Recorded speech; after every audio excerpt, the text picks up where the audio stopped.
guys, it's Lindsay. Welcome back to The Wandering Reader. Today I'm joined by Stefan and he's going to be talking about his favourite books of 2017.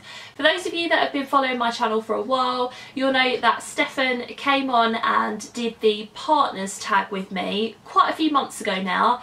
And as I put up my favourite books of 2017 a couple of days ago, we thought it would be fun for him to come on and do his second video and talk about his favourite books of 2017. So how many books are you going to talk about today? I've got 5. You've got 5 to talk about. Okay. Now again, for those of you that have been watching my channel for a while, you'll know that I mentioned that Stefan reads quite a lot of fantasy books, and some sort of different things from what I read as well. So yeah, it'd be interesting to see what he's got on his list. So do you want to talk to us about number 1? Okay. These are in no particular order. Okay. And these books aren't ones that have just been released this year. They just happen to be books that I've read in 2017. He knows all the BookTube jargon. Are you going to hold it? Yeah. Okay, book number 1 is Assassin's Fate, which is by Robin Hobb. It's book 3 of Fitz and the Fool, which is the 3rd trilogy that features the characters of Fitz and the Fool. It's kind of the conclusion to the Realm of the Elderling series that encompasses lots of different types of books. I've been waiting for a while for this to come out because, having only started to read Hobb in the last couple of years, I've chewed through all of the different books and all of the different series, and was excited when we went up to London to buy this, and we met Robin Hobb, got an autograph and a photograph and that sort of thing. The book itself, I don't know how to describe it. It's such a massive part of my life, this series, and the characters themselves, and I think that's what I love most about the series are the 2 characters, Fitz and the Fool. The way in which Hobb introduces their relationship with one another and the way in which they interact with one another, I really enjoy.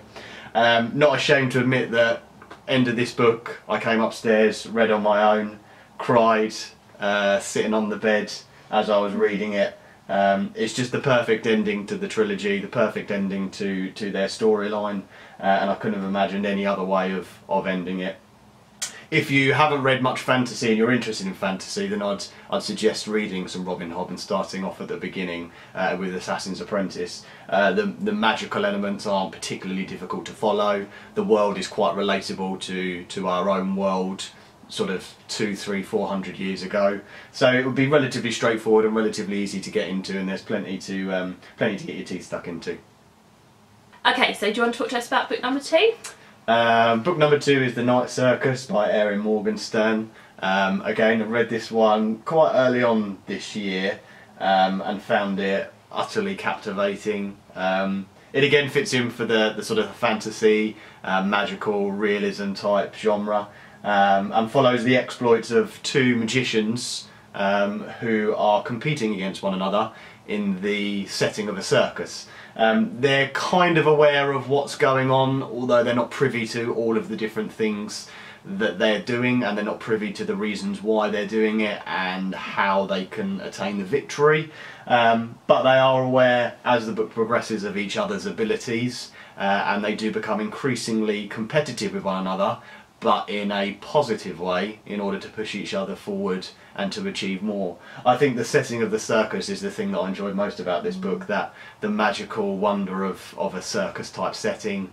I'm sure we can all remember times when we went to places when we were younger and we were amazed by what we saw, and this book sort of made me feel that way again, like a child walking into somewhere for the first time and not really knowing what to expect, and coming out being utterly entranced by what had happened. The idea that it just turns up at random, it only stays for a certain amount of time and then it is gone for who knows how long, is really appealing, and yeah, just a really, really good, enjoyable book. It matches my outfit today. Bonus. Right, okay, so what's book number 3? Book number 3 is Dark Matter by Blake Crouch. I read this after you had read it this year. Pretty quick read, it didn't take me a particularly long time to read it. Didn't really know what to expect when I started to read it. This one would fit into the sci-fi genre rather than the fantasy genre, and the writer explores the idea of a multiverse, the idea that our universe is stacked up alongside an infinite number of other universes, and he uses that to drive the plot forward in terms of our central character, who wakes up in a different universe to the one that he belongs in, having been kidnapped and drugged. Really good because of the pace of the story, and for this one it was how fast actioned the story was. There was always something happening and something going on. The plot moved forward at a pretty quick rate. It kept you interested all the way through and wondering what was going to happen, asking questions about what had already happened, and just getting you to think really about your own choices and the idea that there are consequences to your choices here, but if there were an infinite number of universes, what would your life look like in that other universe had you taken a slightly different choice and gone down a slightly different road. So I enjoyed that particular aspect of it, and I definitely read his stories again, like I said, mainly because of that pace that he managed to set all the way through. Was something that was quite exciting and tense. He's got a trilogy out. I think it's called the Wayward Pines. Yeah, Wayward Pines trilogy that I've seen some people on BookTube read and really enjoy. So maybe that will be what we pick up next by him. But yeah, it was brilliant. Really, really good. Okay, and book number 4. Book number 4 is the only non-fiction book on the list, which is This Is Gonna Hurt by Adam Kay, who is a writer now, a broadcaster and a comedian, but he used to be a junior doctor in the NHS, which for anyone who's not from the UK, the NHS is our national health service, so we all pay a certain amount of money out of our wages and we get free healthcare in the UK. Yeah. But in recent times the NHS has come under a lot of strain and a lot of stress due to consistent underfunding and due to a lack of governmental support. So we're quite proud of our NHS, and we're really proud of the people who work in our NHS. Both my parents are nurses. My dad works in the NHS, my mum works in the private healthcare. But throughout their careers, they've both contributed towards looking after people, and that's something that we're really proud of as a country, I think. And this book just illustrates how difficult it is for the people who work in the NHS, but also illustrates their strength of character and illustrates how much they are relied on and how much perhaps they're taken advantage of. So Adam was a junior doctor, and this is his diary, if you like, of the different things that he experienced while he was training, and the different things he experienced as he started to move to different units, different wards and different disciplines that he became interested in. He weaves humour in it throughout, which makes it a hilarious book to read.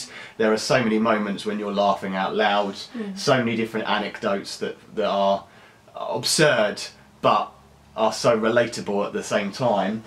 But then it's interspersed with these really painful moments and these moments of realism of what the doctors are going through, but also what people go through in life and the struggles that people have as individuals in terms of their own health and well-being.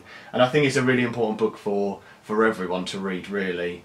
And then finally, we've got book number 5. So book number 5 is Rebecca by Daphne du Maurier. You'd read this before me, and I know that someone that you follow on YouTube has also read it just after you. I wasn't particularly interested in it, and then I was planning a lesson for my Year 10 class, and I stumbled across the opening sort of page and a half. And once I'd read it, I just was captivated by du Maurier's writing. I think if you gave me 1,000 starts of 1,000 different novels, I wouldn't be convinced they'd beat the opening to Rebecca and the description of Mandalay that she has. Her use of the English language is just exquisite, the way in which she uses the words in order to describe the setting, which is the central focus really of the novel. It's the setting of Mandalay, it's the house, it's the grounds, it's the coast, the sea, all of that is encompassed in it. And it's just wonderful storytelling in terms of Rebecca herself. The fact that we never meet this woman, but she is so central to the plot, and she haunts our narrators every step, and it feels as if she's haunting us at the same time. Equally as captivating is the character of Mrs. Danvers, and again the idea that she's haunting us is something that pervades its way throughout the whole of the novel. I just loved every second of reading this. I loved everything about it. I thought the storytelling was wonderful.